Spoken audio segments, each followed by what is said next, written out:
ಎಲ್ರಿಗೂ ನಮಸ್ಕಾರ. ನಿಜವಾಗ್ಲೂ ನಮ್ಮ ಕನ್ನಡಿಗರಿಗೆ, ನಮ್ಮ ಕನ್ನಡ ಜನತೆಗೆ ಯಾವ ತರ ನಾನು ಕೃತಜ್ಞತೆ ಹೇಳಬೇಕು ಅಂತಾನೆ ಗೊತ್ತಾಯ್ತಿಲ್ಲ. ನಿಜವಾಗ್ಲೂ ನಾನು ಬಿಗ್ ಬಾಸ್ ಮನೆ ಒಳಗಡೆ ಇದ್ದಾಗ ಹೊರಗಡೆ ನನಗೆ ಈ ತರ ಸಪೋರ್ಟ್ ಸಿಗ್ತೈತೆ, ಈ ತರ ನನ್ನ ಎಲ್ಲ ಪ್ರೀತಿಸ್ತವ್ರೆ, ಆ ಪ್ರೀತಿ ಪ್ರೋತ್ಸಾಹ ಕೊಡ್ತವ್ರೆ ಅಂತ ಕನ್ಸ್ ಮನ್ಸಲ್ಲೂ ಅನ್ಕೊಂಡಿರ್ಲಿಲ್ಲ. ಸಖತ್ ಖುಷಿ ಆಯ್ತು ಆಚೆಗೆ ಬಂದಾಗ. ಇನ್ನೂ ನನಗೆ ನಾನೇ ನಂಬಕಾಯ್ತಿಲ್ಲ. ಆಮೇಲೆ ನನಗೆ ಸಖತ್ ಖುಷಿ ಆಗೋದೇನಂದ್ರೆ ನಮ್ಮ ಯೋಧರಾಗಿರ್ಬೋದು, ಅವ್ರು ವಿಡಿಯೋ ಮಾಡಾಕ್ತಾರೆ.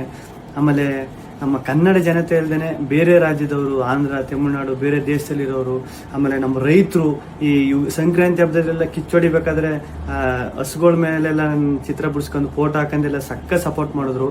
ಆಮೇಲೆ ನಮ್ಮ ಆಟೋ ಡ್ರೈವರ್ಸು ಸ್ಟಿಕ್ಕರ್ಸ್ ಎಲ್ಲ ಹಾಕೊಂಡು, ಆಮೇಲೆ ಪಾಪ ಈ ಟ್ಯಾಟೋ ಹಾಕೊಂಡು, ಅವ್ರು ಯಾರು ಅಂತಾನೆ ಗೊತ್ತಿಲ್ಲ ಪಾಪ, ಟ್ಯಾಟೋ ಎಲ್ಲ ಹಾಕೊಂಡು ಅಷ್ಟೊಂದು ಪ್ರೀತಿ ತೋರಿಸಿದ್ರು.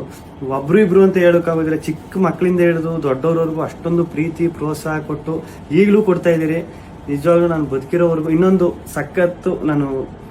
ಸಖತ್ತು ಆಶ್ಚರ್ಯ ಆಗಿದ್ದು, ಖುಷಿಯಾಗಿದ್ದು, ನಮ್ಮ ಮೀಡಿಯಾ, ನಮ್ಮ ನ್ಯೂಸ್ ಚಾನೆಲ್ಗಳು ಅಷ್ಟೊಂದು ಸಪೋರ್ಟ್ ಮಾಡಿದ್ರು ನಂದು. ಆಮೇಲೆ ನಮ್ಮ ಸೋಷಿಯಲ್ ಮೀಡಿಯಾದಲ್ಲಿ ನಾನು ನಿಜವಾಗ್ಲೂ ಒಂದೇ ಒಂದು ನನ್ನ ಬಗ್ಗೆ ಒಂದು ನೆಗೆಟಿವ್ ವಿಡಿಯೋ ಆಗಲಿ, ಒಂದು ಟ್ರೋಲ್ ವಿಡಿಯೋ ಆಗಲಿ ಸತ್ಯವಾಗ್ಲೂ ನೋಡಿಲ್ಲ. ನಿಮ್ಮ ಪ್ರೀತಿ ಪ್ರೋತ್ಸಾಹ ಎಲ್ಲ ಹಿಂಗೆ ಇರಲಿ, ಕೊನೆವರೆಗೂ ಹಿಂಗೆ ಐತೆ. ನಾನು ಈ ಪ್ರೀತಿ ಪ್ರೋತ್ಸಾಹನ ಕೊನೆವರೆಗೂ ಉಳಿಸ್ಕೊತೀನಿ. ಧನ್ಯವಾದಗಳು. Download ShareChat.